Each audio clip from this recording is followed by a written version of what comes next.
prendre le temps pour commencer à parler, le temps de démarrer le cours. D'accord. Temporiser un peu. D'accord. Voilà. D'accord. Les invités, les intervenants. Si on s'appuie sur le boîtier, il n'y a pas de lézard. Je sais pas, moi, Non, je ne pense pas. ça va pas chier. Je touche pas le sol, donc il faut un appui. Petit problème de grandeur de. Tu leur dis là. Comme ça. Je peux plus. Isabelle, Oui, vous regardez la caméra oui. et à 3 vous coincez. 1, 2, 3. Bonjour à tous et bienvenue à ce webinaire consacré à la rentrée littéraire et organisé par Livre Hebdo. Je vais commencer par vous présenter les intervenants. Aujourd'hui, on a avec nous Nathalie Iris, la gérante de la librairie Les Mots en Marge à La Garenne-Colombe. On a juste à côté Grégory Berthier-Saudret qui est directeur éditorial chez Plomb. À ma gauche, on retrouve Lise Chasteloup qui assume la direction éditoriale chez Viviane Ami. Je me tourne vers Marie Leroy qui, elle, est directrice éditoriale à La Martinière. Juste à côté, on est nombreux aujourd'hui. À côté, on a David Meulemans qui est donc directeur éditorial chez Aux-Forges du Vulcain. Bien. Et on finit par Marie-Eugène, qui est directrice littéraire de la fiction chez HarperCollins France et qui s'occupe notamment de la collection Traversée. On va démarrer donc ce webinaire, comme on vous le disait, consacré à la rentrée littéraire. On va parler d'abord avec Nathalie Iris qui va nous donner aussi quelques pistes sur ces écrivains qu'on va retrouver à partir du mois d'août. Mais on va d'abord parler sur la situation qu'on vit en librairie actuellement. Nathalie, on a eu un premier semestre un peu en demi-teinte avec un tassement des ventes. Qu'attendez-vous justement en tant que libraire de cette rentrée littéraire ? Oui, alors c'est vrai que depuis le début de l'année, les clients ont du mal à rentrer en librairie. Alors bon, il y a des tas de raisons, hein, tout le monde les connaît, des raisons économiques, des raisons politiques. Et puis, je pense que aussi tout le monde est rentré un peu dans le rythme d'avant Covid et les gens peut-être ont moins le temps de lire.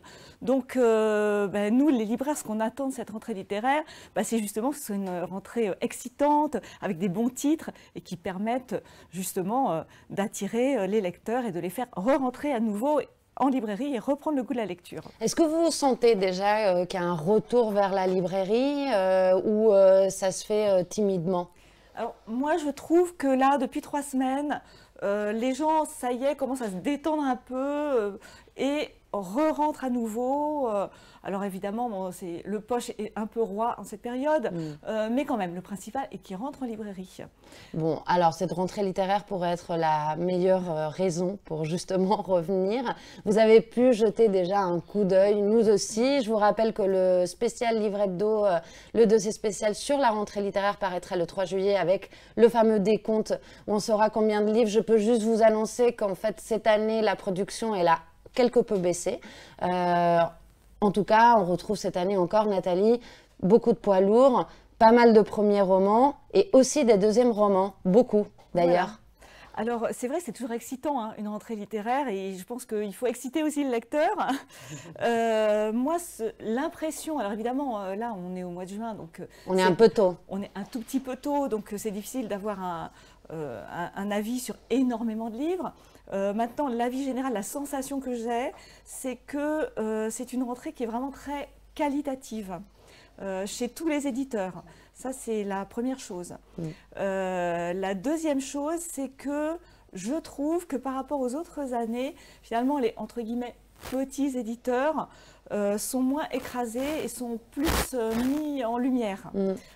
Parce qu'ils s'organisent aussi un peu différemment pour nous présenter. Les libraires, ils font des vraies tournées en se groupant. Et donc ça, c'est intéressant.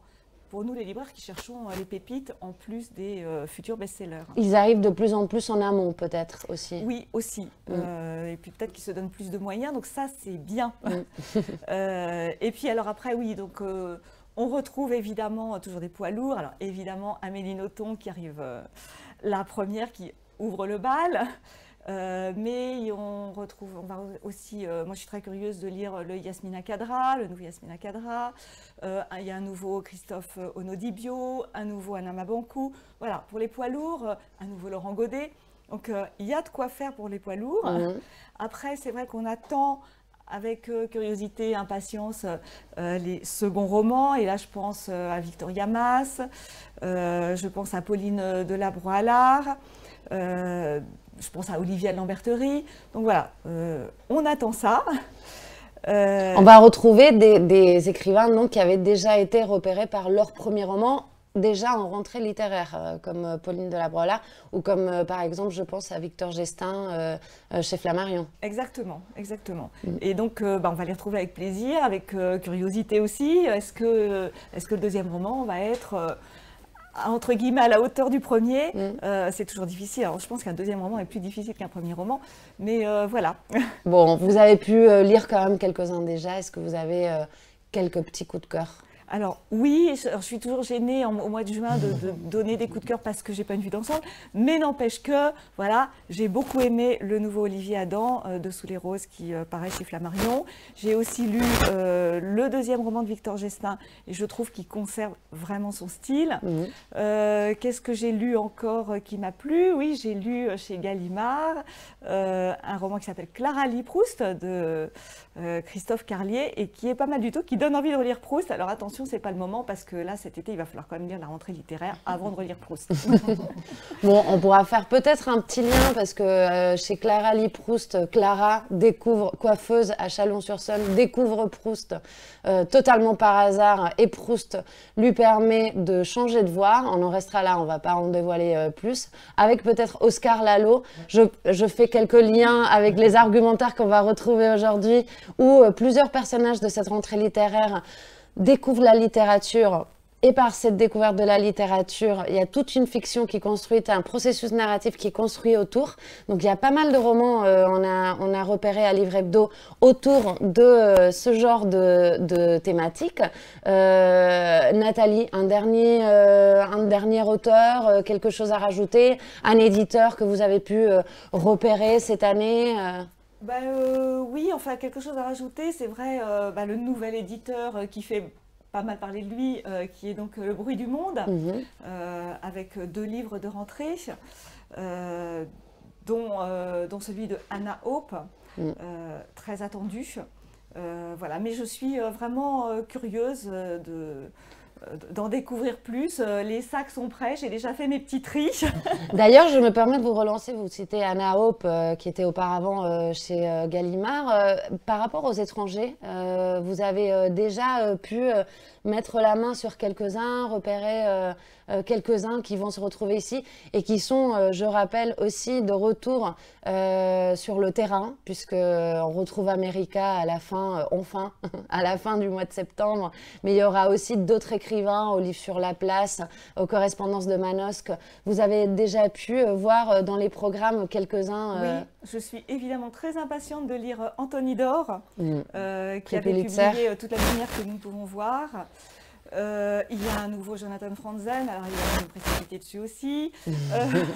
Voilà, qu'est-ce qu'il y a? Un nouveau Rachel Cusk. Voilà, ça c'est quand même des grands noms. Un nouveau Richard Ford, grand nom de la littérature essentiellement américaine. Là. Voilà, donc très très très envie de découvrir ces auteurs étrangers. Et donc voilà, il va falloir faire des choix entre les toujours Français et les malheureusement. étrangers, Bon, on va, merci beaucoup Nathalie pour ces quelques bribes de la rentrée qu'on va bientôt tous découvrir. Bon, vous libraires, vous êtes déjà dessus, on le sait. On va passer la parole à Marie-Eugène qui est venue nous présenter la rentrée de Traversée. Donc c'est Marie, la collection de littérature de HarperCollins, qu'on connaît déjà, hein, vous n'êtes pas du tout à votre première rentrée. Vous proposez toujours une rentrée littéraire assez resserrée, autour de maximum 2 titres, et généralement aussi des premiers romans. Vous êtes essentiellement sur la découverte, Marie.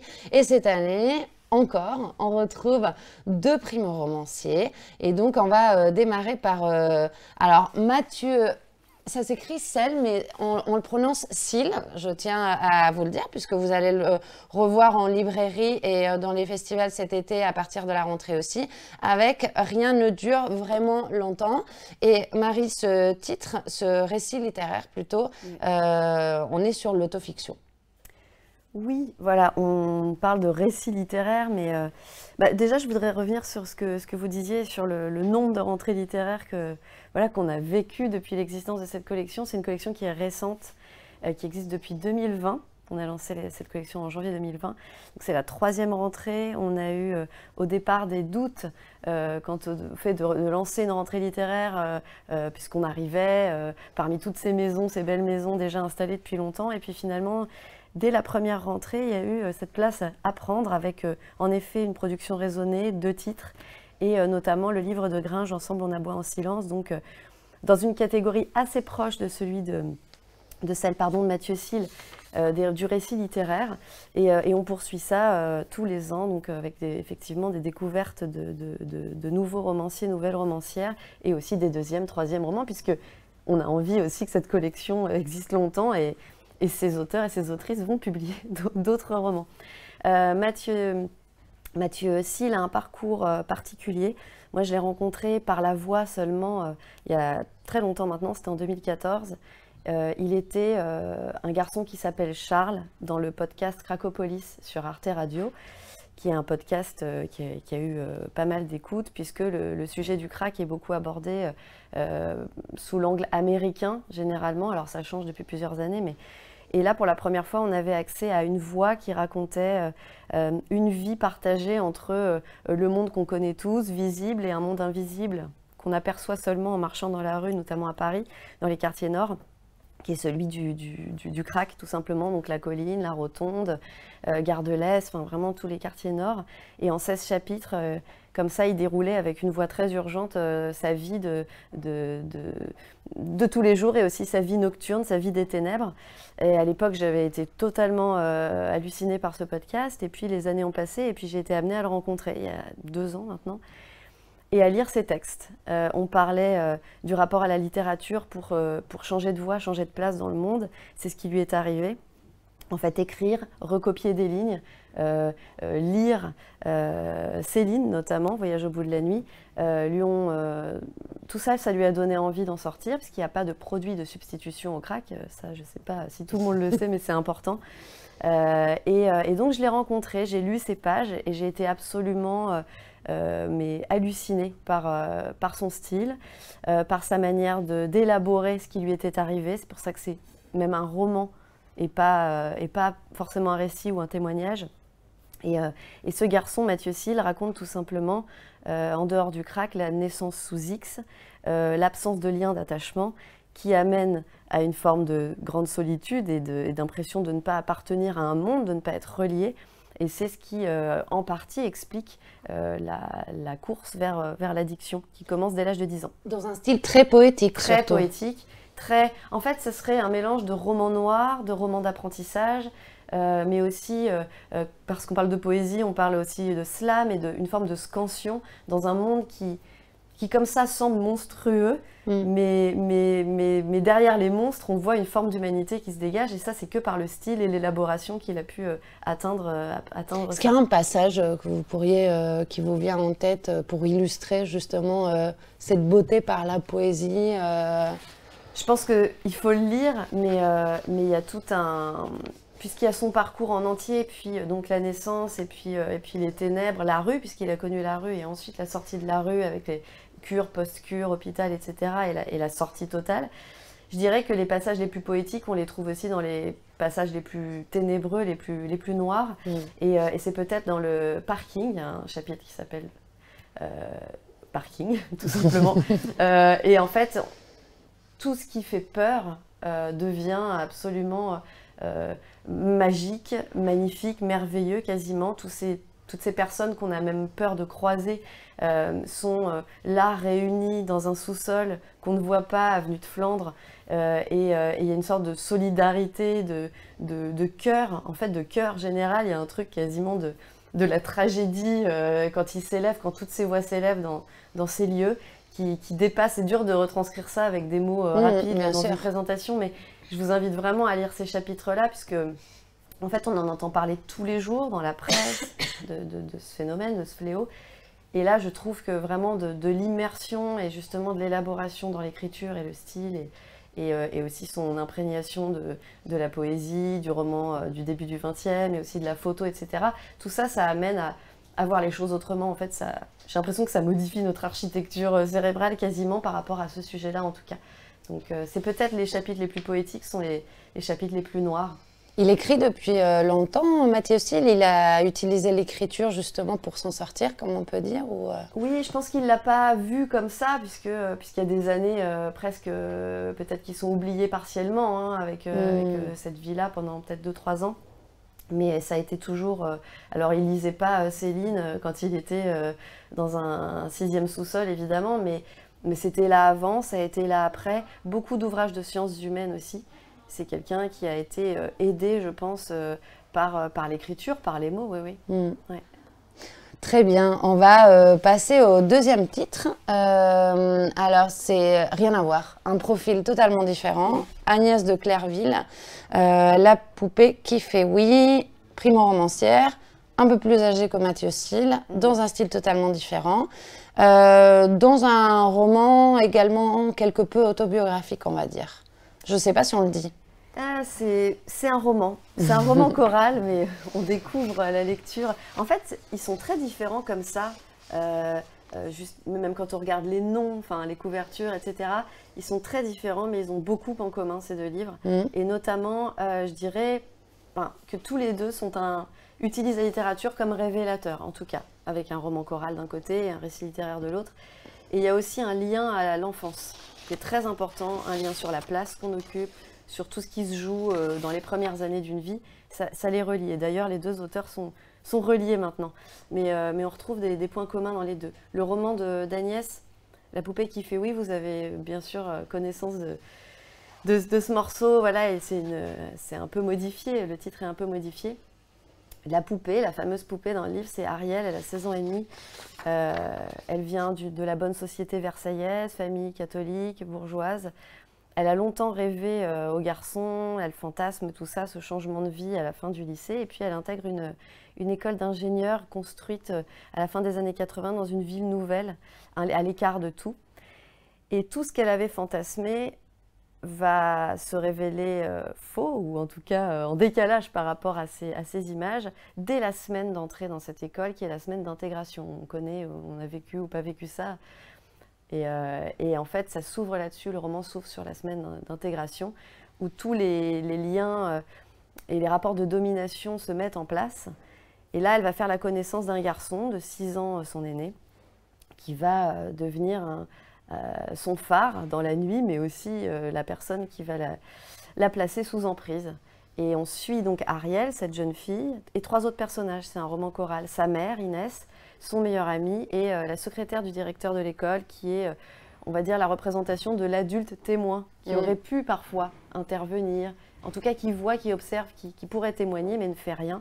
C'est un livre, évidemment, sur le consentement, sur le viol. On le cite pas volontairement 4e de couverture, puisque c'est un livre aussi, avant tout, sur dans ce cas-là, 20 années de silence, ou en tout cas d'impossibilité de nommer les choses qui suivent la tragédie, en tout cas les drames intimes, puisqu'il est question non seulement de l'histoire de cette jeune fille, mais de sa mère aussi.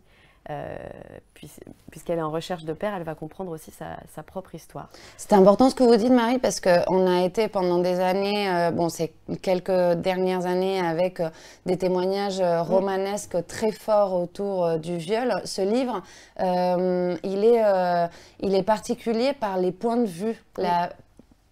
Il y a évidemment ces agressions sexuelles, mais il y a surtout tous ces points de vue qui viennent s'ajouter à ce fait-là aussi violent.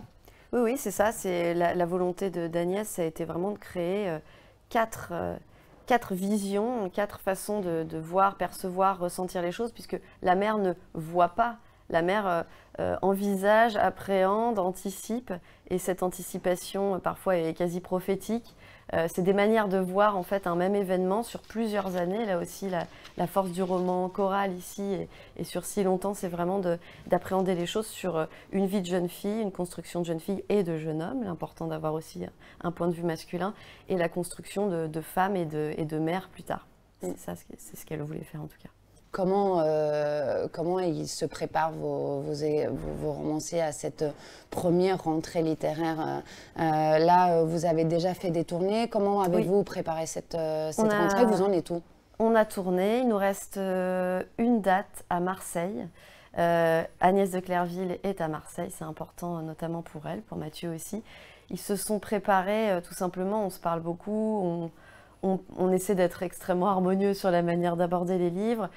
Tous les deux ont mis plusieurs années à écrire ces 2 livres. Je pense que c'est 7 ou 8 ans d'écriture pour Agnès de Clerville, qui a d'abord tourné autour avec des nouvelles et puis qui est arrivé au roman par la suite. Mathieu, il a écrit des lignes, des chapitres, des paragraphes. Ça a pris des années aussi. Donc ils sont préparés, ils sont imprégnés. Voilà, leurs romans sont en eux. Après, ils ont été formidables. Moi, je suis hallucinée par la capacité des auteurs et des autrices à aller dans ces déjeuners, rencontrer les libraires. Nous, presque, on est accessoires. Enfin, on présente les choses, mais ça va tout seul. Et je pense que tout le monde est très, très content aussi de retrouver des vrais moments humains. Donc là, on continue à tourner ensemble. Merci beaucoup Marie pour cette intervention.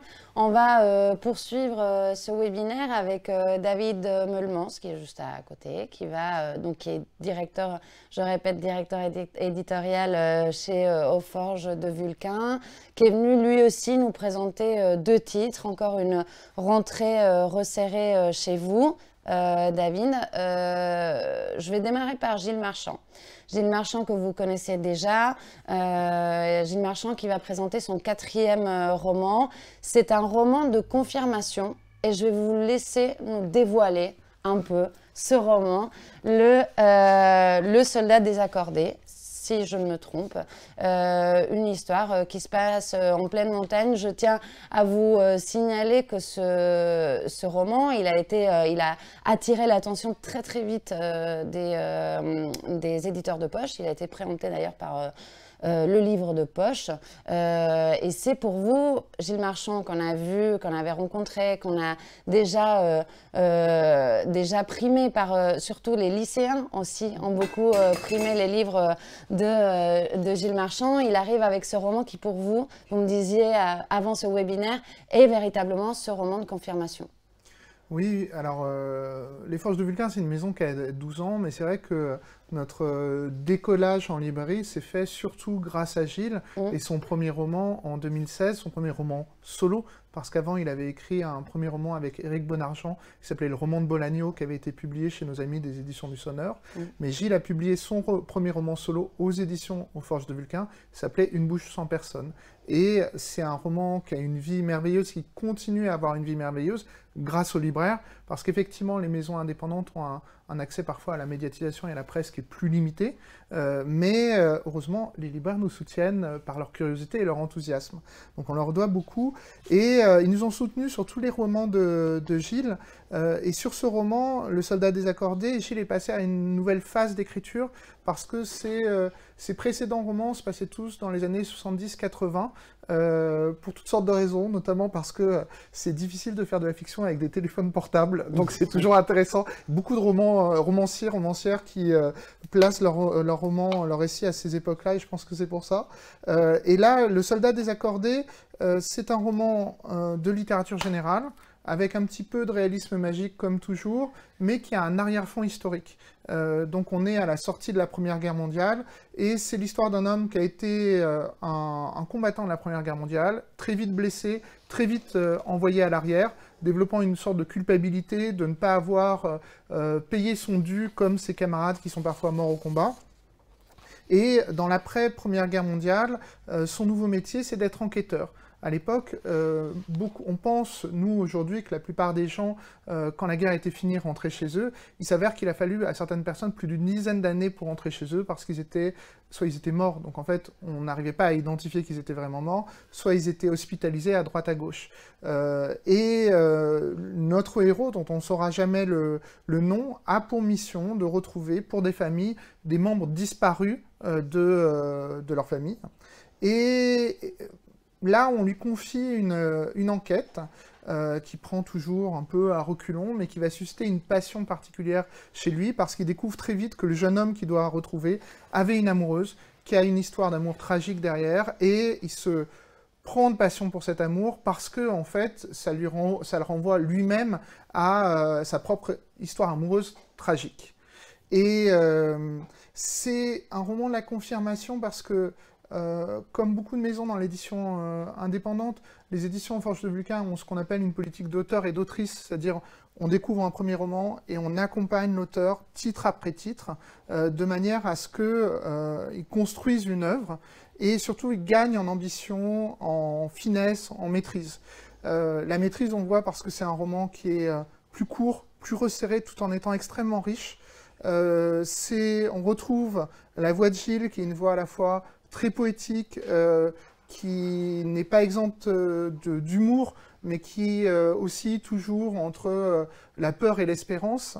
Et donc c'est là où on voit aussi la maîtrise. Et aussi, ce qui est pour moi un grand signe de maîtrise, c'est la capacité qu'un auteur développe à articuler des niveaux de lecture très différents.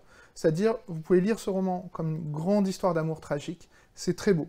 C'est aussi toute une réflexion sur le rôle de la fiction, à deux niveaux. Tout d'abord parce que, par exemple, Gilles et moi, comme peut-être certains d'entre vous, on a rencontré quand on était enfant des poilus.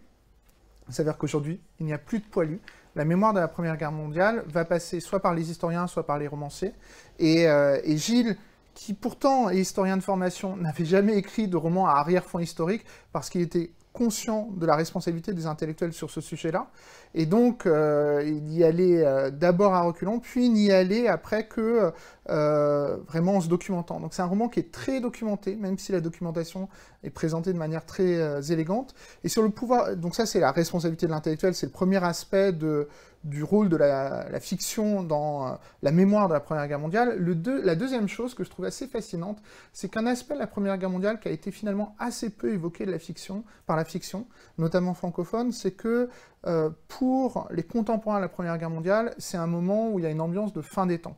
Et la fin des temps, ça suscite une dimension de retour à l'irrationnel. Et le retour à l'irrationnel, ça fait que la Première Guerre mondiale, c'est un moment de légendes urbaines, de fables, de mythes, d'hystérie collective par moments autour de sortes de fantômes, de choses comme ça. Dans ce roman, il y a beaucoup de ces récits, de ces fables de la Première Guerre mondiale qui sont reprises, qui sont intégrées de manière très très simple dans son intrigue. Et ça, c'est aussi un deuxième aspect de lecture qui m'a passionné. Et le dernier, enfin, c'est que l'enquête va durer plus d'une vingtaine d'années.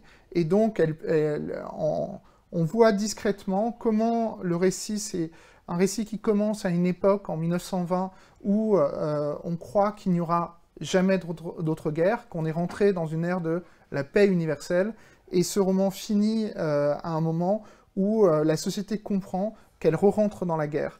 Et c'est un roman sur les traumatismes collectifs, sur comment on les surmonte, et comment parfois on a l'impression d'être pris dans une sorte d'enfer perpétuel avec cet éternel retour du même, et cet éternel retour de la guerre. C'est un roman qui est par moments, qui a une certaine forme de violence. Moi, ça faisait longtemps que je n'avais pas lu des scènes aussi poignantes sur des scènes de guerre, surtout des scènes sur la Première Guerre mondiale. Mais c'est surtout, avant tout, une grande histoire d'amour. Voilà. Et donc, pour moi, c'est le roman de la confirmation, parce que c'est beau, parce que c'est maîtrisé, parce qu'il y a beaucoup de personnages, alors que tout ça, ça s'imbrique parfaitement. Et puis, c'est porté par Gilles, qui est un auteur que j'adore, parce qu'il est intelligent, il est gentil, il a une vraie vision de où il veut aller, quelle est sa contribution à la conversation collective en tant qu'écrivain à sa place. Et voilà, donc je suis très fier. C'est votre écrivain incontournable du catalogue, comme on dit à Livre Hebdo. C'est c'est un des écrivains incontournables du catalogue. Ils sont tous incontournables. Voilà. On va avec ces personnes. Très bien. On va juste, on a reçu quelques questions avant ce webinaire, des questions qui ont été posées par beaucoup de libraires, mais surtout par beaucoup de bibliothécaires. Et parmi ces questions-là, il y a justement, là, vous parliez de vos 2 rentrées resserrées. Vous n'êtes pas les seuls à avoir des rentrées, des petites rentrées cette année et même les années précédentes. C'est votre particularité. Comment fait-on, même si là, en parlant de Gilles Marchand, on voit bien à quel point il compte aussi pour ce catalogue, pour choisir ce roman et pas un autre pour la rentrée littéraire. À quel moment on se dit ce roman est un roman de rentrée littéraire et il faut le caser là-dedans? Alors que bon, c'est toujours un peu risqué quand même. Alors, c'est toujours très risqué. Moi, j'ai une relation très très forte avec mes auteurs et mes autrices. Donc, je ne mets jamais en rentrée littéraire un auteur ou une autrice dont je sais qu'il ne pourrait pas supporter l'échec en rentrée littéraire. Parce que comme je veux, sur chaque auteur, publier leur 2e, 3e roman, je ne veux pas me retrouver dans la situation d'avoir quelqu'un qui pourrait être brisé par le fait que ça ne prend pas. Alors, les Forges ont eu énormément de chance sur les 6 dernières rentrées littéraires, elles ont toutes fonctionné, ce qui est une aberration statistique, et un jour ça va finir, voilà. Donc ça c'est le premier aspect. Après, l'équation que je trouve difficile avec la rentrée littéraire, c'est qu'il faut quelque chose qui soit à la fois littéraire, mais qui s'adresse à un public relativement étendu, puisque la rentrée littéraire, c'est aussi un moment de curiosité collective pour toute la diversité de la production francophone notamment. Et donc il faut qu'on arrive à trouver quelque chose qui soit à la fois fin, qui ait des ambitions littéraires, mais qui effectivement soit lisible et accessible. Donc ça c'est les 3 critères, le choix sur l'auteur, l'ambition littéraire, mais aussi la capacité à s'insérer dans la conversation collective. Alors parfois ça peut être avoir un sujet. Là pour moi, ce qui était important pour le texte de Gilles, c'est que il y a à la fois l'aspect, la mémoire de la Première Guerre mondiale, qui est quelque chose d'important parce qu'on sent qu'il y a un flambeau pour les historiens et les écrivains actuellement, mais aussi parce que tout simplement, c'est un roman sur la guerre, c'est un roman sur comment des sociétés surmontent des traumatismes collectifs. Donc il m'a semblé que c'était une contribution qui était digne et nécessaire à la conversation collective. Justement, vous nous expliquez tout ça. Dans les choix qu'on fait pour une rentrée littéraire, il y a surtout essayer de titiller la curiosité de tout le monde en faisant découvrir un écrivain. On va parler du titre étranger, aux Forges de Vulcain, une Irlandaise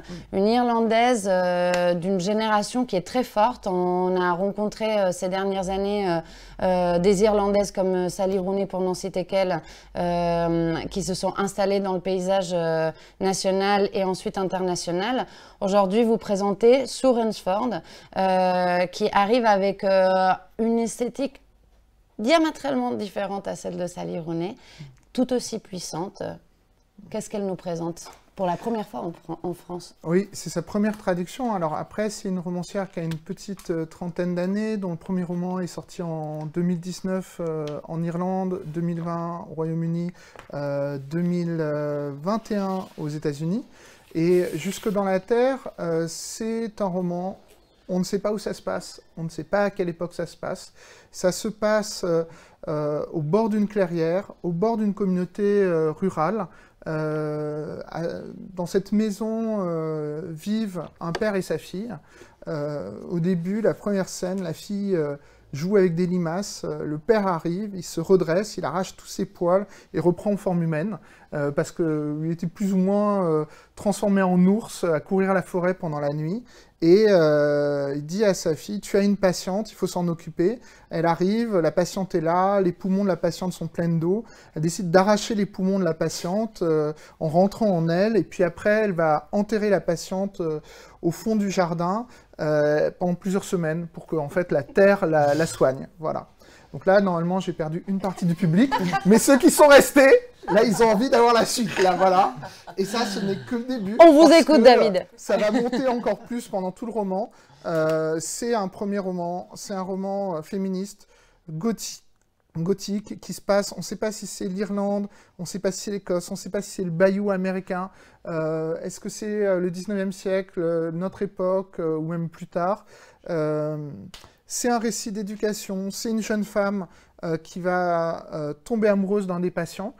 Cette passion amoureuse, elle est condamnée par son père, par tous les membres de cette communauté rurale, et ça va être l'occasion pour elle de s'émanciper en fait de la tutelle de son père, et voilà, c'est aussi une sorte de réécriture des récits de sorcières, c'est un grand roman sur la masculinité toxique, c'est très beau, elle a une langue très très forte, c'est une romancière qui vient de l'art contemporain, qui est critique d'art, qui a beaucoup travaillé sur la représentation du corps féminin dans les films d'horreur. Et ça se sent, voilà. C'est très très viscéral, très organique, très minéral, tout s'articule avec une maîtrise remarquable, comme souvent chez les auteurs anglo-saxons qui sont très très professionnels. Après, il faut voir que si moi je me suis tourné vers ce texte, c'est que à chaque rentrée littéraire, les forges sortent un texte francophone, un texte étranger, et j'ai énormément, les dernières années, valorisé les textes américains, par goût, et aussi, comme j'ai vécu là-bas, je me sens à l'aise dans cette littérature. On a publié Charles Yu, lauréat du National Book Award, ou River Solomon, lauréat du Lambda Award, mais j'ai senti à un moment que c'était important, et je ne suis pas le seul éditeur, il y a beaucoup d'éditeurs et d'éditrices qui vont dans ce sens-là, de revenir vers l'Europe. Et en fait, je suis tombé assez vite sur le texte de Sue Rainsford, qui avait rencontré un accueil dithyrambique dans les différents pays où il a été publié. Et puis, on a déjà... commencer à travailler sur son roman d'après et sur le roman encore d'après.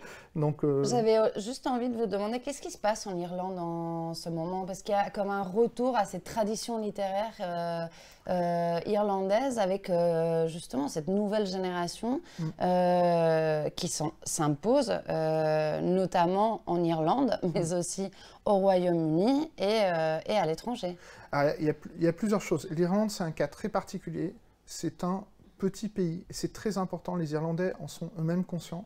C'est un petit pays qui a été décimé au 19e siècle. Je ne vais pas faire un long cours là-dessus, mais... Je ne vous laisserai pas, on n'a voilà, pas le temps. c'est ça. Mais c'est un petit pays qui a une forme de diplomatie culturelle extrêmement forte depuis le XVIIIe siècle, qui s'est intensifiée au XXe siècle. C'est un pays... Alors récemment, on fêtait les 100 ans d'Ulysse de Joyce, mais c'est un pays où, pour ceux qui iront à Dublin, c'est un pays où on valorise extrêmement, plus que nous-mêmes, le patrimoine littéraire, les grands écrivains et la création contemporaine. Les librairies ont un sens de l'événement littéraire qui est extrêmement poussé.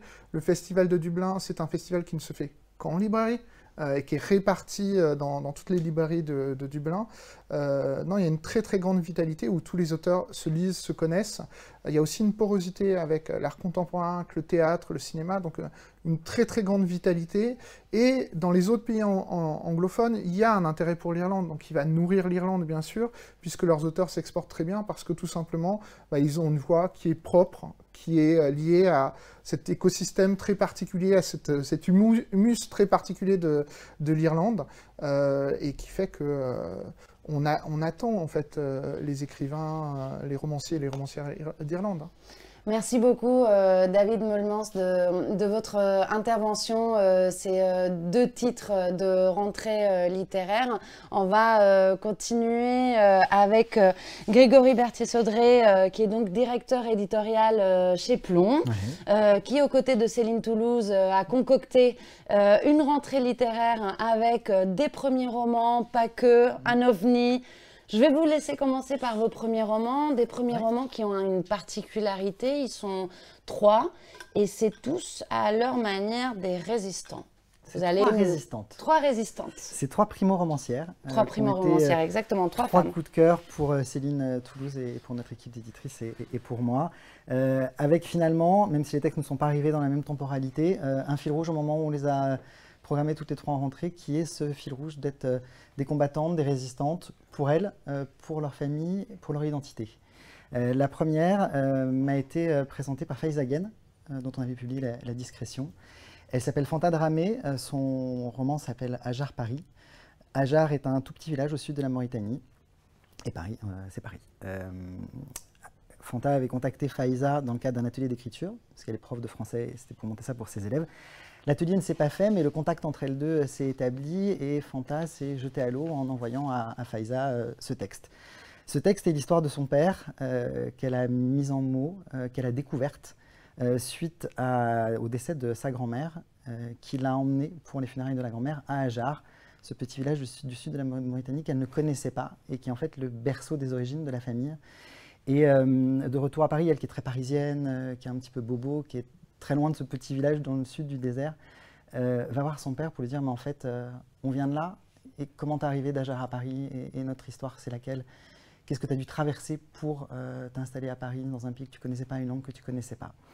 Et son père, qui est un homme extrêmement pudique, qui n'a jamais parlé de son parcours à ses enfants, raconte à sa fille ce départ de la Mauritanie via le Sénégal, cette traversée en bateau, en clandestin, dans les soutes d'un navire, son arrivée à Marseille où une bonne âme lui paye un billet de train pour aller jusqu'à Paris, où l'attend un cousin, et sa vie sous une fausse identité, avec des faux papiers, avec la peur des ratonnades à l'époque, avec les flics, et la vie avec les cousins dans les foyers, et puis découvrir ce que ça représente pour un homme de cette culture, de ces années-là, musulman, chef de village, de se retrouver à Paris, faire le ménage dans les bureaux, être éboueur pour la ville de Paris. Et puis il va apprendre le français, il va aller à des cours, son dieu va être Mitterrand parce qu'en 81 il va être régularisé, il va avoir des papiers, il se marie et il élève tous ses enfants en France. Et c'est aussi du coup un dialogue entre une fille et un père que tout oppose dans leur histoire et en fait qui renoue le fil, donc c'est assez universel dans le dialogue père-fille. Et surtout c'est un hommage de la part de Fanta à cet homme et à toute cette génération, comme Faiza l'avait fait dans La Discrétion avec sa mère. Fanta le fait avec son père, de cette génération qu'on dit adroitement ou maladroitement d'immigration heureuse, mais de personnes qui ont pris tous les risques, qui ont tout osé, qui ont quitté leur pays pour ici offrir la meilleure des vies possibles à la famille qu'ils allaient construire. Et puis aussi c'est une réflexion sur ces personnes qui ont migré, parce qu'en fait même quand elles sont là, même quand elles y sont arrivées, quand elles sont installées, quand elles pensaient repartir dans leur pays, puis tout compte fait, elles restent, mais elles sont toujours en lien avec leur famille, avec un cousin aidé, avec une amie de la famille. C'est aussi un livre sur cette générosité-là, qui nous a beaucoup touchés. Le deuxième est aussi un premier roman, donc, de Raouzi Pellerin, qui s'appelle Bibiche. On est sur la même thématique de l'immigration, mais Bibiche est un personnage de fiction, qui est une sorte de miroir de toutes les femmes que Raouzi, en tant qu'avocate, a défendues pour obtenir leur papier en France. On est dans une histoire contemporaine, on n'est plus dans les années 70-80 avec le père de Fanta. C'est aujourd'hui, Bibiche a quitté la République démocratique du Congo pour la France, pour des raisons de conviction politique, et avec la volonté de vivre dans notre pays. Et c'est le récit de ces hommes, ces femmes qu'on peut croiser faisant la queue devant les préfectures pour avoir leur papier, pour avoir des cartes de séjour. Et c'est une plongée dans ce quotidien qui est extrêmement paradoxal de personnes qui font tout pour s'acclimater, pour s'implanter, pour oublier le traumatisme qui les a fait partir de leur pays, en tout cas elle, le sien, et qui se retrouvent face à des avocats, à des psychologues, à l'administration française, qui ne fait que les remettre là-dessus, pour expliquer leur histoire, pour justifier le fait qu'ils aient des papiers. Les psychologues, les avocats lui font revivre cette souffrance en permanence, et le réconfort, l'humanité, elle la trouve dans des foyers, alors où la violence est aussi présente, mais auprès de femmes et d'hommes qui ont le même parcours, qui partagent cette même douleur. Donc c'est un personnage de femme combative, résistante, que ses convictions ont poussé à venir en France et qui sont politiquement les mêmes.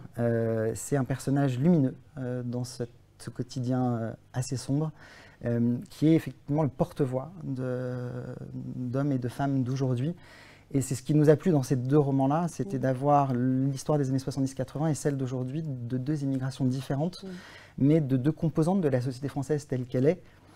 On voit dans l'éclatement de l'Assemblée nationale aujourd'hui, dans les forces politiques, que la France, il faut le rappeler, est riche de ces parcours-là, de ces personnes d'horizons différents, de cultures différentes, et que l'identité française est riche de ces facettes et de tous les apports qu'elle a de pays étrangers. Et le troisième premier roman, qui est dans un cadre différent, mais qui a aussi une combattante comme héroïne. Et le premier roman de Pénélope Rose, qui est une artiste comédienne, qui est multitalentueuse, qui s'appelle Valse Fauve. Et son héroïne, Rose, qui a 19 ans, vit dans un village en France, à une époque et un lieu qu'on ne situe pas, qu'elle ne cite jamais, qu'on identifie assez vite dans le roman. Elle vit dans un petit village qui lui semble un peu étriqué par rapport aux rêves, aux ambitions de grandeur, d'évasion, de voyage qu'elle peut avoir. À un bal du village, contre toute attente, elle tombe amoureuse d'un jeune homme un peu à part, sur lequel il y a beaucoup de rumeurs dans le village, enfin qui a une vie un petit peu particulière. Ils s'installent ensemble, cet homme lui amène un jour, lui confie la petite fille qu'il a eue, qu'il a été chercher dans un couvent, et il disparaît. Il part rejoindre un groupe d'insurgés pour leur liberté, pour leur combat, puisque le pays est envahi par les salauds, qu'on ne nomme jamais autrement que comme ça. Et Rose se retrouve toute seule avec cette petite fille. Elle va faire l'apprentissage de la maternité avec une petite fille qui n'est pas la sienne, et dans un village où tous ses proches, tous les gens auxquels elle tient, soit vont être exécutés, soit vont disparaître. Et cet homme qui est parti, dont elle a de temps en temps des lettres pour expliquer ce qu'il fait avec les insurgés dans leur acte de résistance. Et puis Rose va faire sauter tous ces carcans-là et va quitter ce village, va être à son tour une résistante pour sauver sa fille, pour se sauver elle, pour malgré tout vivre la liberté à laquelle elle aspire. Et c'est un personnage de femme forte qui va au bout de ses rêves, au bout de ses ambitions. Et la deuxième moitié du roman, que je ne vais pas aborder, nous dévoile l'ampleur du personnage et le courage qui peut être porté par une femme comme ça en période de danger pour se sauver, pour sauver sa fille et pour imposer ses idéaux et ses convictions. Le quatrième roman, parce que nous on en a 5 dans cette rentrée, est typiquement dans la droite ligne de l'histoire littéraire de Plon. C'est le côté roman historique de notre maison, qui, dans la période la plus ancienne, est porté par Les Rois Maudits de Maurice Druon, et puis plus récemment avec les 2 romans de Camille Pascal que j'ai publiés chez Plon. Il est signé par un nom qui est aussi très familier de notre maison, puisqu'il s'agit d'Yves de Gaulle, qui est donc le petit-fils du général. Le général, dont toute l'œuvre est publiée chez Plon. On a également publié donc, le père de Yves, l'amiral de Gaulle. J'avais publié un premier livre avec Yves de Gaulle il y a quelques années sur son grand-père. Et là, Yves s'est essayé à la fiction sur un personnage qui le fascine, qui fascinait son père et son grand-père, qui s'appelle Jehan de Gaulle, qui est le plus ancien aïeul de la famille, dont ils ont une trace historique, qui était chevalier en Normandie, à la fin du XIVe et au début du XVe, sur lequel ils n'ont que quelques lignes dans les archives départementales en Normandie, qui est qu'il a tenu le siège de la ville de Vire contre le roi d'Angleterre à l'époque, qu'il a refusé de plier le genou devant l'anglais, et donc il a rendu les clés de la ville de Vire, et qu'il est allé mettre son épée au service du futur Charles VII, qui était à l'époque dauphin à Bourges. Et par rapport à ces 4-5 lignes d'archives, il va imaginer la vie de Jehan en faisant un docteur en théologie, donc petite aristocratie de la chevalerie de l'époque, qui va parcourir la France pour rejoindre Bourges, et ensuite qui va parcourir l'Europe comme émissaire du roi et comme représentant de Jacques Coeur, qu'il rencontre à Bourges, et qui ouvre des comptoirs commerciaux aux 4 coins de l'Europe et de l'Orient. Et de ces rencontres, où tous les faits historiques sont véridiques, il va faire un énorme travail de documentation qui ne se sent pas dans le livre, mais où tous les lieux, les dates, les personnages qu'il croise ont bien existé à l'endroit et à la date où il les situe. Ça va de Charles VII à Jacques Coeur, à Jeanne d'Arc, à Van Eyck, qui vient de peindre son retable sur l'adoration de l'agneau mystique, à Côme de Médicis. Il part aussi en Orient, à Alexandrie, en Terre Sainte. Et c'est le parcours du coup d'un homme dans l'Europe de cette époque-là, qui est en guerre, qui est une Europe en plein bouillonnement culturel et intellectuel et artistique. Et lui qui est docteur en théologie s'interroge sur sa place par rapport à Dieu, parce qu'à l'époque la religion est largement dominante et a un poids lourd dans leur quotidien, et sur l'intérêt et l'usage des guerres. Et ce qui fait que les réflexions que mène ce personnage du XVe siècle sont très contemporaines sur pourquoi les hommes se font la guerre, à quelle finalité, la finalité du pouvoir, le libre arbitre par rapport à la religion. Donc il fait de Jehan, ce personnage historique, une sorte de héros des temps modernes aussi dans cette grande épopée. Et le dernier qu'on a abordé tout à l'heure. On a dit quelques mots. Vous me disiez au téléphone en préparant ce webinaire, c'est notre ovni de la rentrée littéraire. Je vais trouver mes mots, ne vous inquiétez pas. Alors, en fait, cet ovni, il est signé par Oscar Lalo, que les libraires et les lecteurs connaissent, que Céline éditait auparavant chez Belfond. Il est très différent de ses précédents romans. C'est l'histoire d'un jeune homme de 39 ans, assez refermé sur lui-même, qui vit dans son petit vase clos, une sorte un peu de Tanguy, qui un jour, en passant devant une librairie, dans les bacs à 1 euro de poche, découvre que dans ce bac à 1 euro, il y a Flaubert. Il se dit, quand même, Flaubert, un bac à 1 euro, c'est un peu violent, l'importance de Flaubert dans la littérature. C'est un livre de Flaubert qu'il ne connaît pas, c'est La Tentation de Saint-Antoine. Il va voir le libraire, qui est un peu surpris qu'on lui achète ce livre de Flaubert. Et puis il part avec, il a rendez-vous chez le coiffeur. Sur un malentendu, il se trompe de coiffeur, et surtout dans un salon hors de prix. Il commence à lire La Tentation de Saint-Antoine en attendant de se faire couper les cheveux. Il a là une sorte de grand artiste de la coiffure qui lui fait une coupe un peu abracadabantesque. Enfin, le personnage est très fantasque, etc. Mais au moment d'arriver à la caisse après sa coupe, il se rend compte qu'il n'a pas du tout, lui qui a très peu d'argent, les moyens de payer sa coupe. Et il négocie avec le coiffeur de transformer ce salon de coiffure en salon littéraire, en leur faisant découvrir Flaubert. Donc, tout part de Flaubert. Il retourne chez son libraire, qui est un personnage d'une générosité incroyable, dans cette sorte de caverne d'Ali Baba, qui a des livres de toutes les époques et de toutes les éditions. Et entre ces trois personnages, le coiffeur, notre héros et le libraire, une sorte de triangle qui se met en place, où le héros va tout apprendre de la part du libraire, sur la littérature, sur les auteurs incontournables qu'il faut avoir lu, les classiques, les filiations entre les auteurs. Il va même l'héberger dans l'arrière-boutique de la librairie où il va dormir entouré par Balzac, Hugo, Flaubert, etc. Et tous les jours, il va se rendre chez le coiffeur pour tenir son salon de lecture. Et c'est à la fois un hommage à la littérature dans ce qu'elle change dans sa vie, en l'ouvrant au monde, en l'ouvrant à des univers différents, au contact avec les autres, parce que du coup, il va le transmettre et ça va l'amener aussi à la découverte de l'amour, et un hommage au métier de libraire qui transmettent cette passion de l'écrit, de la littérature qui enrichit nos vies. Et du coup, voilà, c'est un ovni, mais il avait totalement sa place en rentrée littéraire pour le message qu'il porte sur ce qu'on fait tous en tant qu'éditeur avec nos auteurs et grâce aux libraires. Justement, vous étiez en train de nous raconter, il y a des sujets très différents, certains plus historiques, d'autres plus contemporains, mais vous expliquez très bien qu'il y a toujours un écho vers l'époque qu'on traverse. Je vais vous lire la question de Sandrine. Alors Sandrine, vous allez devoir m'excuser, je ne sais pas si c'est Damier ou Dami, journaliste freelance, qui vous demande, à vous tous, mais je vous pose la question parce qu'en fait ça m'a parlé par rapport à ce que vous nous racontiez. Quels sont les sujets qui ont le plus inspiré les auteurs et autrices? Comment rester créatif dans une période de conflit? Alors, peut-être qu'il n'y a pas de réponse universelle, mais est-ce que ces histoires d'immigration, ce retour vers l'histoire, que ce soit pour Gilles Marchand avec la Première Guerre mondiale, on en voit tous les ans des livres sur la Première et la Deuxième Guerre mondiale, mais on est dans une période de conflit. Il y a quelques années, à Livre Hebdo, on parlait beaucoup de tous ces sujets d'actualité. On retrouvait beaucoup de romans qui étaient tirés des attentats. On a eu une libération de la parole de la femme, on en a déjà un peu parlé, qui a inspiré d'autres romans. Pour vous, pour vos romanciers, cette créativité, on la sort d'où? On fait comment? Je crois que Fanta, elle, de son côté, c'était la volonté de rendre hommage à ces générations-là. Et dans une époque où il y a des relents nationalistes, d'extrême droite, un peu durs, où certains voudraient qu'on s'appelle tous Pierre, Paul et Jacques, ben non, la France est riche d'une histoire variée, multiculturelle, et que ça fait la fierté du pays des droits de l'homme. Et Raozi, c'était aussi, elle le dit d'ailleurs, Bibiche elle-même dans le roman, qu'en fait elle est personne, que sur le papier son histoire ne doit intéresser personne, mais qu'en fait elle fait partie de notre quotidien, elle fait partie de notre vie, et qu'on se retrouve tous quelque part en elle.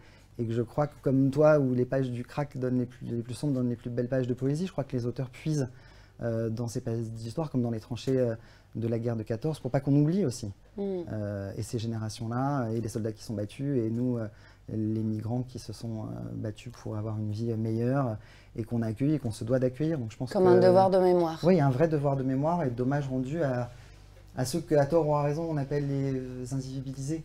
ceux qu'on invisibilise au quotidien. Parce que c'est pas eux qui sont invisibles, c'est la société qui les invisibilise. Et je pense que mettre le braqueur, le projecteur sur eux dans une période de rentrée littéraire, c'est merveilleux. Fanta, c'est une anecdote, mais sur son compte Instagram, elle a publié une story où elle amène son roman à son père. Et ça nous a tous tiré les larmes des yeux de voir ce que ça pouvait représenter qu'une de ses filles aujourd'hui soit publiée dans une maison de littérature française en rentrée littéraire, que son histoire de petit villageois du fin fond de la Mauritanie soit couchée sur le papier, soit publiée, soit amenée à la découverte d'autres. Ça fait notre fierté d'éditeur et ça donne du sens à nos métiers, de mettre en avant et en valeur ces vies-là.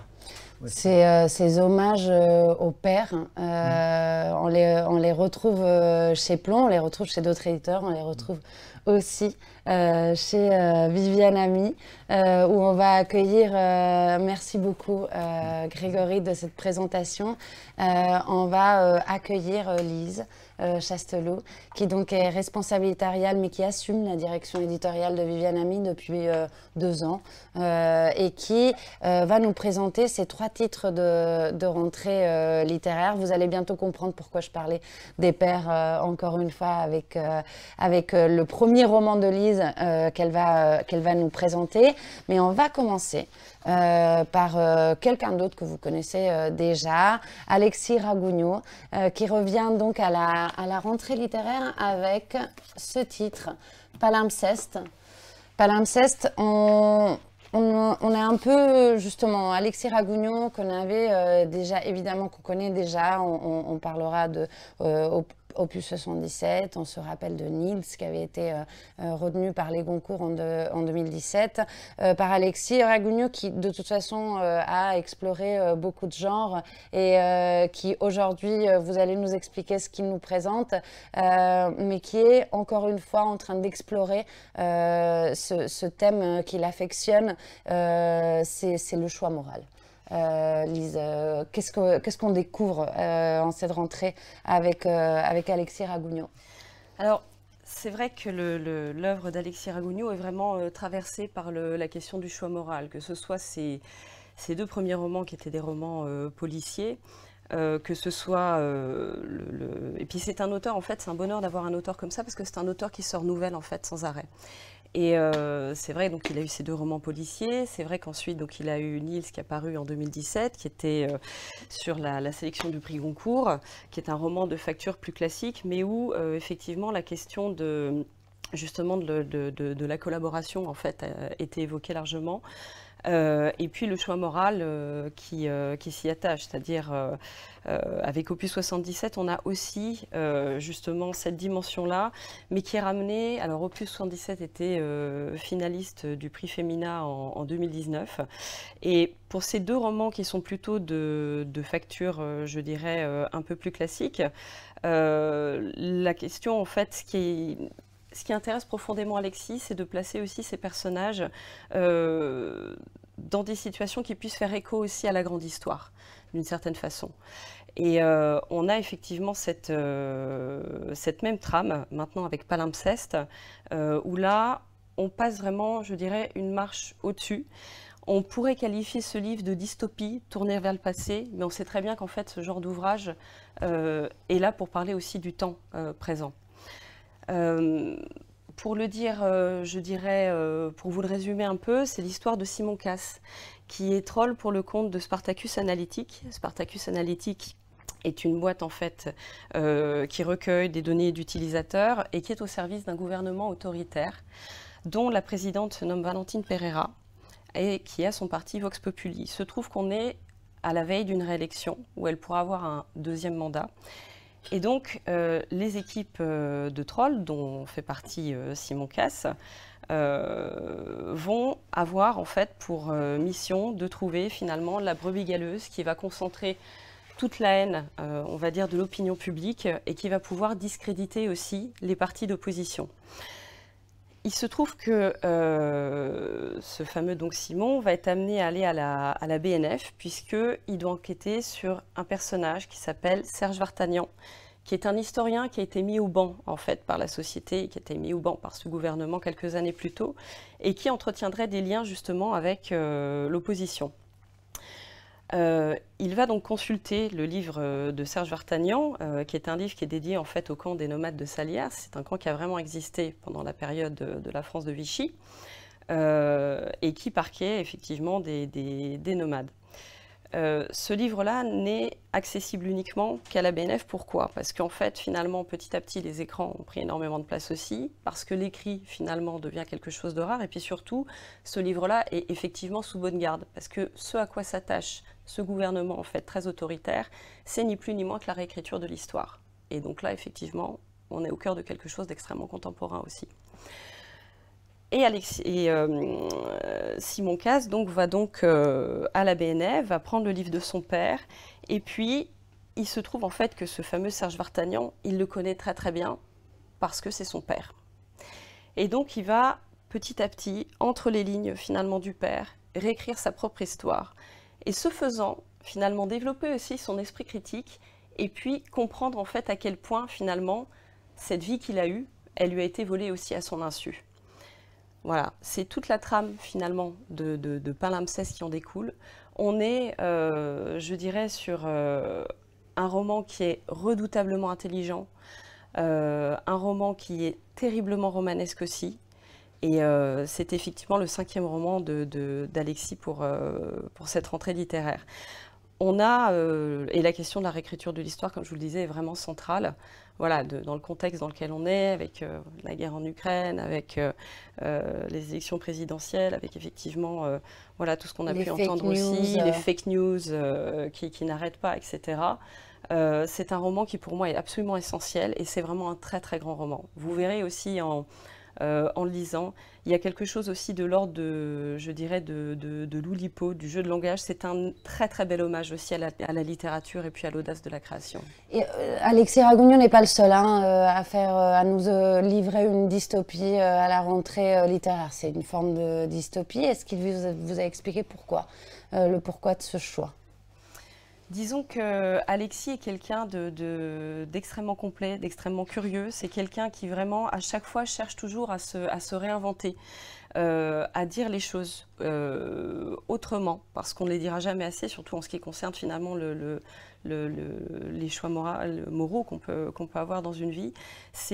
Alexis, c'est quelqu'un en fait qui a un profond respect aussi pour la littérature, pour les romans, qui sait aussi énormément ce qu'il doit aussi à ses prédécesseurs.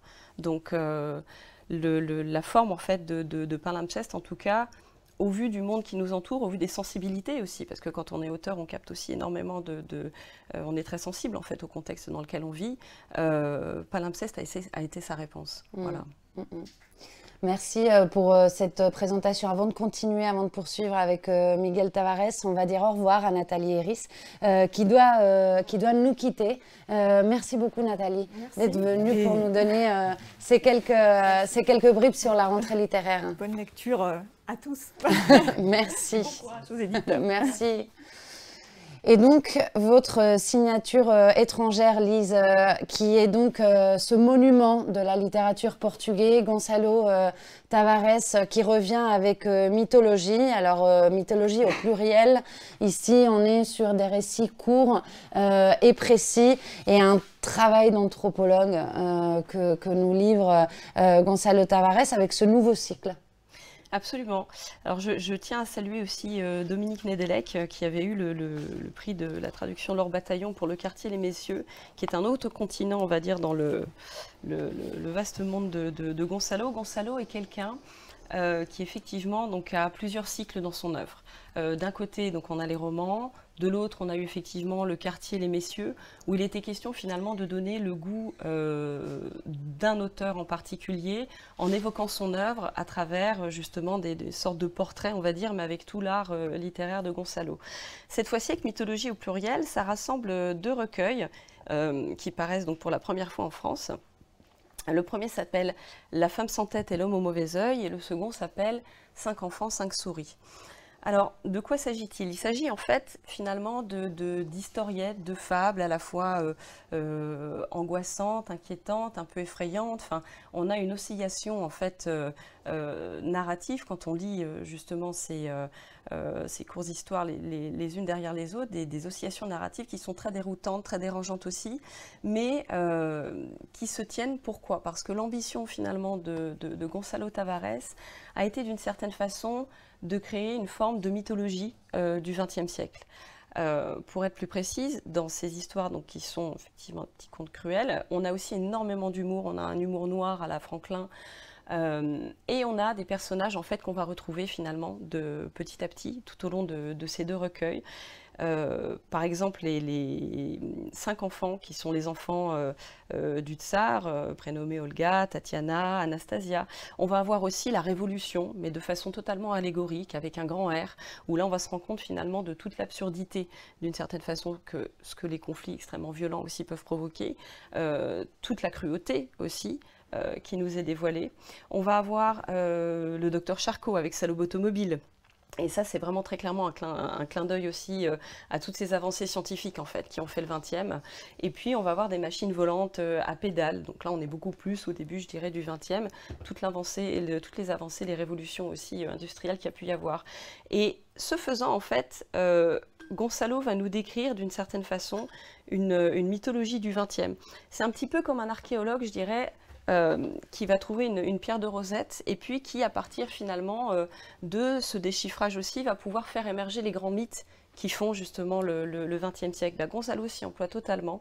Et je dirais que c'est un univers, alors on le voit très bien, je ne sais pas si on peut regarder la couverture, mais c'est exactement ça. On a un petit côté en fait très aussi Lewis Carroll, vous voyez, Alice au Pays des Merveilles, on retrouve vraiment tous ces personnages.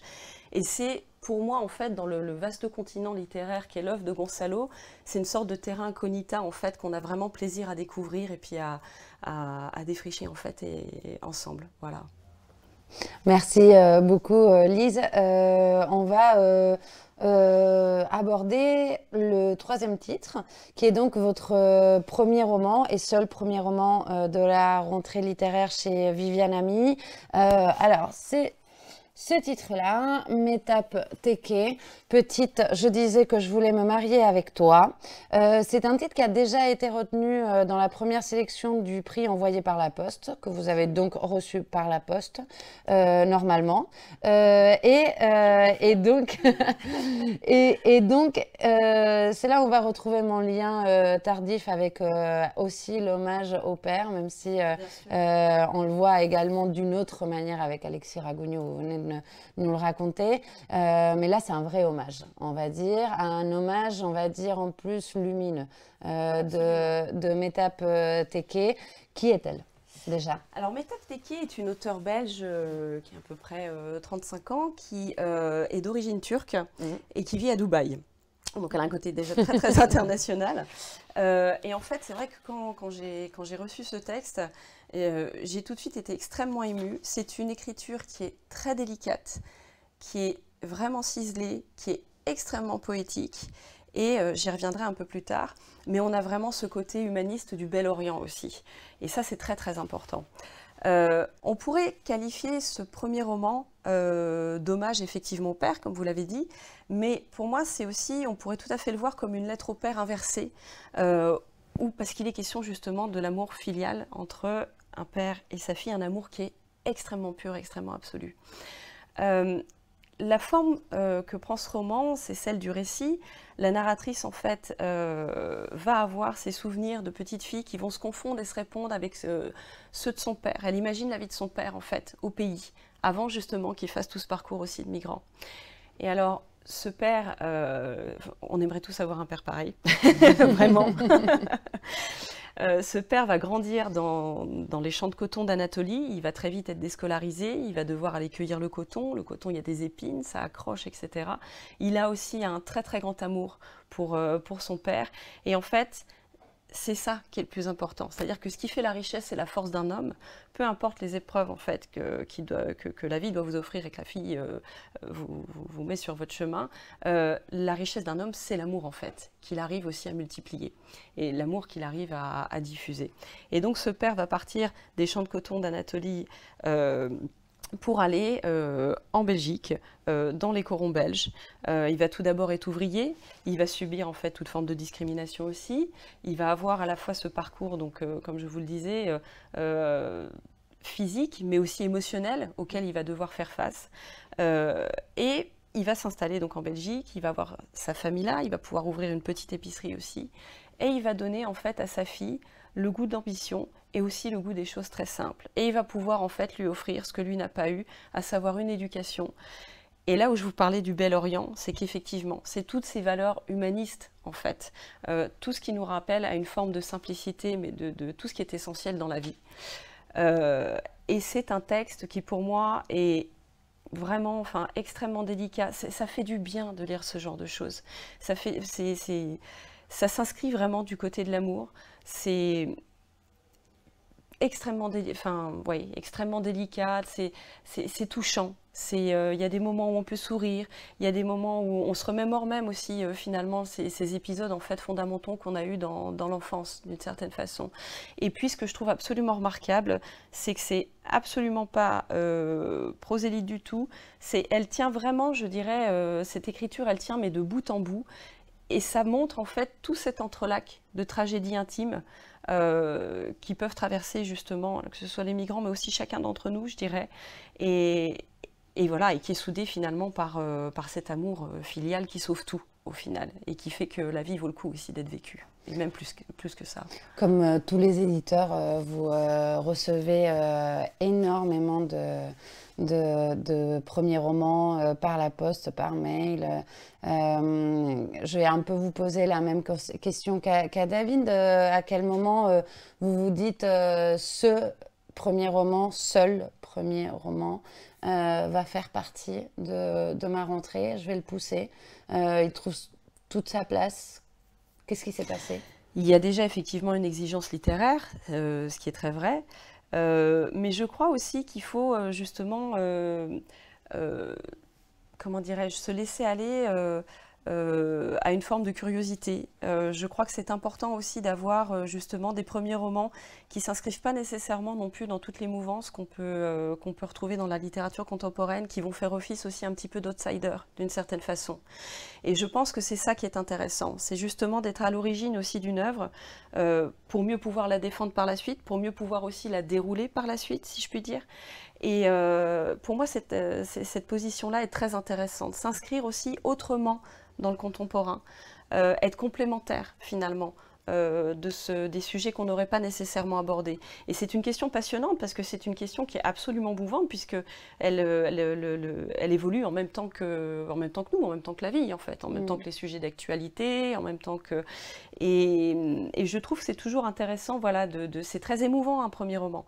C'est la première voix qu'on va donner aussi au chapitre, parmi une multitude aussi d'auteurs, donc c'est vrai qu'il faut bien savoir l'accompagner, mais c'est un moment en fait, je crois que ce qui est important, c'est l'émotion, et surtout, pour moi c'est la question la plus importante, c'est quelle est la nécessité de ce roman. Et pour moi, il est absolument nécessaire. Je rappelle, je vous le dis, parce que vous ne l'avez pas devant moi, mais je vous le dis, que la plupart des questions qui sont posées par ici, les bibliothécaires et les libraires, c'est pourquoi autant de livres ? Toujours autant.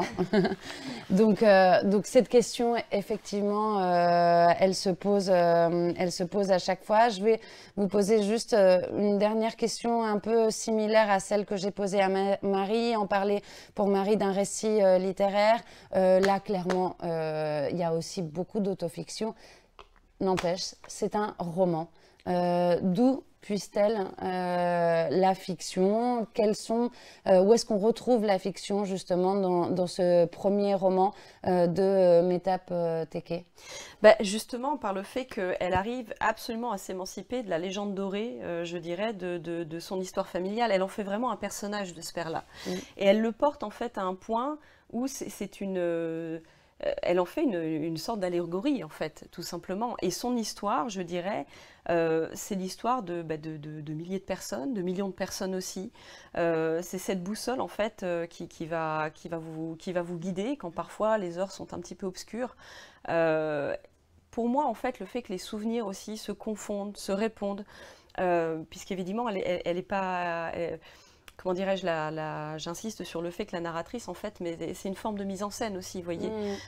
C'est un petit peu comme quand vous avez une scène que vous observez dans la rue, et puis ça va être un peu brut de décoffrage, et puis un metteur en scène qui va se réapproprier l'histoire, et puis qui va justement mettre l'accent, commencer à donner le texte à ses auteurs, à le retravailler, à le mettre en chair, en fait, tout simplement.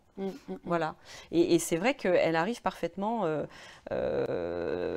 Métaptéké, via sa narratrice, arrive tout à fait à se mettre en scène. Oui, et puis plus que ça, c'est-à-dire qu'elle personnifie vraiment la bonté, et puis elle donne vraiment chair à la dignité, quoi. Voilà. Merci beaucoup Lise pour cette présentation de la rentrée, riche rentrée de Viviane Ami. Je me tourne à droite maintenant. Pour accueillir Marie Leroy, qui est donc, bonjour, qui est donc directrice éditoriale à La Martinière. Marie, c'est pas la première fois que vous participez à un webinaire de Livre Hebdo sur la rentrée littéraire. Marie-Eugène non plus d'ailleurs. On en a parlé, votre rentrée est aussi une rentrée resserrée. Généralement, vous avez autour de 2 livres, un livre, grand maximum.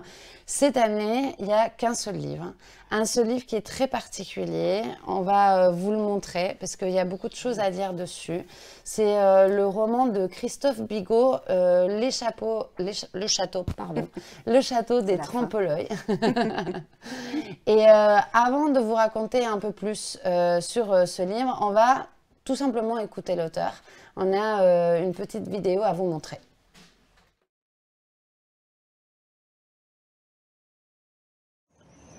On est au milieu du 19e siècle, dans la baie du Mont-Saint-Michel, et Baptiste Rivière, le protagoniste, est un jeune homme de 25 ans qui a été missionné pour réaliser l'inventaire d'une certaine baronne d'Escreuil, qui est une ancienne comédienne qui a connu ses heures de gloire au début de la Révolution française et qui est par ailleurs la veuve d'un aristocrate qui a été guillotiné sous la Terreur.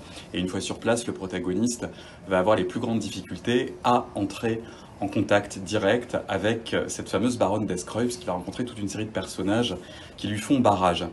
Alors l'idée en fait c'était d'écrire un roman gothique à la française, sachant que le roman gothique, historiquement, c'est un genre anglais, mais qui est exactement contemporain de la terreur révolutionnaire et qui, à certains égards, est l'expression des phobies que leur inspirent outre-Manche nos événements extrêmement violents. Donc moi ça m'intéressait d'écrire un roman gothique français qui prend pour arrière-plan la Révolution française et la terreur, en montrant que c'est une espèce de retour de refoulée historique. Donc cette continuité m'intéressait, ce va-et-vient entre la France et l'Angleterre. Puis la dernière idée, c'était de faire un beau livre, un livre d'images. C'était mon projet initial. J'ai réussi à embarquer dans cette aventure un jeune illustrateur, Johan Propin, qui est très doué et qui m'a fait des propositions en noir et blanc magnifiques. Ensuite, on a réussi à convaincre tous les acteurs de la maison d'édition La Martinière et on a rendu hommage comme ça à ces beaux livres qui nous faisaient rêver, adolescents, enfants et adolescents. Ces grands romans du 19e siècle où on avait autant de plaisir à lire le texte qu'à savourer les images en vis-à-vis. Et ça a été voilà, l'idée originelle qui a amené à cet objet très singulier que vous avez entre les mains aujourd'hui. On est de retour avec Marie Leroy. Marie, on a une première présentation de Christophe Bigot. Christophe Bigot qui a publié auparavant chez Stock, pour n'en citer qu'un autre, qui arrive donc à La Martinière avec ce livre qui a séduit, qui est un gros coup de cœur pour toute l'équipe éditoriale, qui a fait l'objet d'une fabrication particulière de laquelle on va parler tout à l'heure. Qu'est-ce qui s'est passé? Comment s'est faite cette rencontre? À quel moment vous vous êtes dit, c'est lui et comme ça, on le veut? Alors, on parlait tout à l'heure des premiers romans. C'est vrai que c'est une des missions très importantes que nous avons, nous, éditeurs, de découvrir, d'aider un auteur, de le placer, enfin de le publier au bon endroit.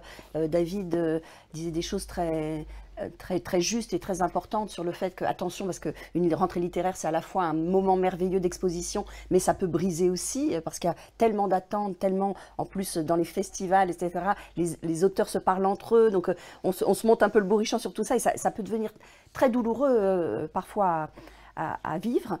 Et puis, il y a une autre mission qui est celle de la patience, de l'endurance. Christophe, c'est quelqu'un qui donc écrit là Le Château des Trompe-l'œil, c'est son 6e roman. Il a commencé aux éditions Gallimard, L'Archange et le Procureur, c'est un roman qui avait été salué de nombreux prix. Et puis après, les livres ont eu... Moi, je l'avais repéré depuis quelque temps, vraiment, et c'est un auteur qui m'intéressait, notamment parce qu'il avait publié déjà chez La Martinière, avant que je n'y arrive, pour fonder les éditions de La Martinière Littérature. Et puis parfois, effectivement, les ventes ne sont pas là, on perd un peu l'image, on sent que... Voilà. Et il se trouve, par un hasard, que Séverin Cassan, qui est le directeur général des éditions de La Martinière, a été présenté à Christophe, qui m'en a parlé. Je lui ai dit, mais oui, je connais très bien, et ça fait partie des regrets que j'ai d'être arrivé trop tard pour le défendre d'une certaine façon. Et on s'est rencontrés. Christophe parlait du projet de beaux livres, mais il n'a pas osé nous en parler tout de suite, parce que c'est quelqu'un d'assez pudique, d'assez modeste.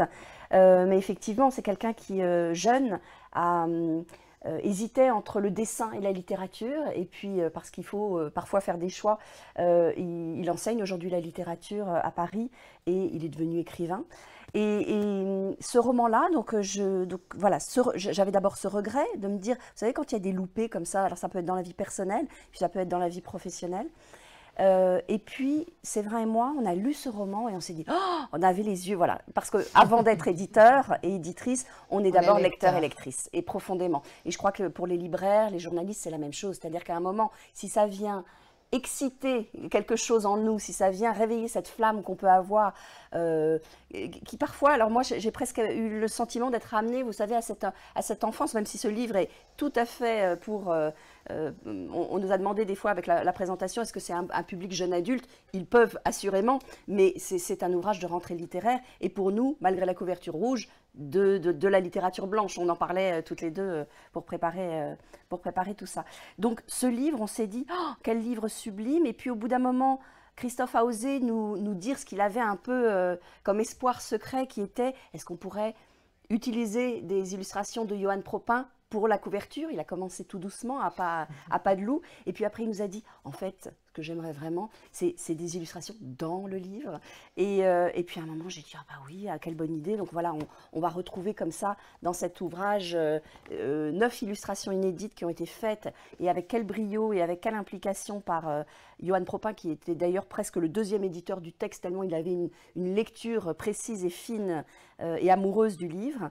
Voilà, et ensuite on s'est un peu emballé, et en pleine, alors que donc, ce livre je l'ai entre les mains depuis presque 1 an et demi, mais on a commencé vraiment à parler des illustrations, etc. il y a 6 mois, et après on s'est dit, alors on était donc au moment où il y avait peu de lecteurs en librairie, crise du papier, etc. Et on s'est dit, et si on en faisait un livre relié? Alors ça n'allait pas du tout avec, on va dire, l'aspect rationnel et plus contrôle de gestion des maisons, mais on s'est lancé là-dedans avec un plaisir non dissimulé. Donc voilà, on s'est lancé là-dedans. Et évidemment, on a voulu faire un écrin pour ce texte, mais c'est parce que le livre nous avait totalement emporté. Mais justement, avec les illustrations, au moment où vous avez pris cette décision, pour revenir un peu à l'argumentaire de ce roman, qu'est-ce qu'elles apportent en plus? Qu'est-ce qu'elles viennent nous raconter par rapport à cette histoire qu'on dirait une énigme? En fait, tous les personnages sont à peu près des énigmes pour ce jeune homme qui arrive dans ce château. Alors le jeune homme, c'est lui, hein, c'est celui, on a conçu cet œilleton pour servir le voyeurisme du lecteur, mais aussi du personnage principal, qui est un jeune garçon de 25 ans. Ça se passe en 1837 dans la baie du Mont-Saint-Michel. Ce garçon, 25 ans à cette époque-là, ça commence à être déjà un âge qui avance un petit peu, mais il a toujours la fraîcheur des gens qui n'ont pas vu leurs préjugés être confrontés à beaucoup de contradictions.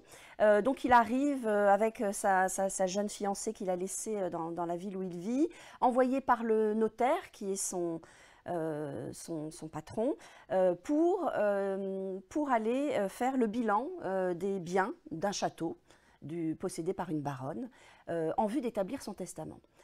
Le souci, c'est que c'est très rare quand même d'avoir un des personnages principaux dont l'auteur nous cache, nous refuse la porte d'entrée du personnage et nous le dérobe à la vue pendant à peu près les 2/3 du roman. Et donc, pendant les 2/3 du roman, on se dit, mais cette baronne, elle existe, elle est morte, elle est cachée, elle est séquestrée, qu'est-ce qui se passe? C'est elle qui ne veut pas le voir, etc. Parce que la porte de sa chambre lui est interdite, on dit qu'elle est souffrante, et il y a tout un tas de domestiques, et c'est ça qui relève peut-être un peu du genre gothique, on pourrait dire des figures un peu patibulaires, en tout cas qui ont l'air assez hostiles, et puis qui ont l'air d'avoir pour des domestiques l'intendant, le jardinier, la femme de chambre, qui ont l'air d'avoir quand même une autorité sur ce château et sur qui la baronne peut voir ou pas, un peu curieuse. Et donc ça pose tout un tas de questions. Et puis surtout, au cœur de ce roman, ce qui va être absolument décisif, parce que c'est aussi un roman d'apprentissage, pour l'initiation du jeune homme, ça va être la découverte de l'enfer des bibliothèques. Alors pour ceux qui ne se souviennent plus, l'enfer des bibliothèques, c'était là où on mettait, où on rangeait les livres qui étaient un peu dangereux d'exposer. Donc ça pouvait être des ouvrages politiques, mais aussi licencieux. Et en l'occurrence, il tombe sur une bibliothèque érotique de Sade, en passant par Olivier, etc., qui va le révéler à lui-même. Voilà. Et donc pourquoi les illustrations? Parce que quand il écrivait, Christophe, il avait ces images en tête et qu'il a eu envie à la fois de ce prolongement et qui faisait partie finalement de sa création, hein, c'est-à-dire que les images faisaient partie de sa création. Et puis il avait aussi envie, comme il le dit dans la vidéo, de rendre hommage à ces éditions où on avait ces gravures avec une phrase extraite du roman et qui sont presque une façon de rehausser le texte, véritablement. On parlait tout à l'heure des tendances à la rentrée, de ces écrivains qui reviennent vers l'histoire contemporaine pour créer de la fiction, mais on remarque aussi qu'on a longtemps, malgré tout, quitté pleinement, d'une certaine manière, l'autofiction pour raconter des histoires à partir de nos propres cernes, mais vraiment plonger dans l'imaginaire.